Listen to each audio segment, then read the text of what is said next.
kanhi libud suroy nga nangandoy nga mamahimong usa ka pulis nahatagan og katumanan human migradwar sa kursong BS Criminology pinaagi sa abag sa kapulisan sa Inabanga, Bohol. Sa iranta ang iyang kwento ng Pilipino pinaagi sa report ni Mark Reggie Abella. Di na lang kutob sa damgo ang mga pangandoy nining kanhi libud suroy human kini mahatagi og katumanan niadtong June 21, 2023 ning pag-abot sa adlaw ning iyang gipaabot. Poblasyon Inabanga, Bohol.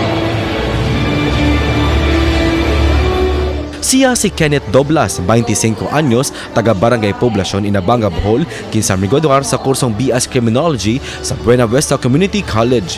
Luyo sa iyang kalampusan, mga kapulisan usab sa Inabanga, Bohol ang miabag og misuporta kaniya gikan sa pagtungha sa elementarya, high school hangtod na nga mitapos sa kolehiyo. Ubos sa manong Police Scholar Program, personal nga mukuot sa ilang kaugalingong mga bulsa ang mga pulis sa Inabanga aron sa pagpaskwela kang Kenneth. Matud ni Kenneth nga nahunong siya sa pagtungha sa grade 3 sa edad nga 9 anyos ug matulog ra siya gawa sa municipal hall uban ang iyang inahan. Niadtong higayuna, nagtuo si Kenneth nga imposibleng matuman pa ang iyang pangandoy maong Salamaton kayo ko sa ni retired police ni Sir Johnny Millanes ug sa DP po nga unang hiting nga naabtan na ako si Sir Milanio Artiaga, sir, o sa tanang PNP diri sa Inabanga.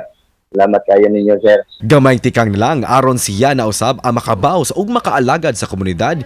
Isip usa ka pulis, busa mensahe niya sa tanan. Bisan unsa ka lisod sa panahon sa atong kinabuhi, hinaot nga dili ta mawad-an paglaom o kaning focus lang ta sa kung unsay atong ganahan hangtod nga makabot nato ang atong mga pangandoy. Kauban si Clans Gabutin, Mark Reggie Abella. Balitang Bisdak.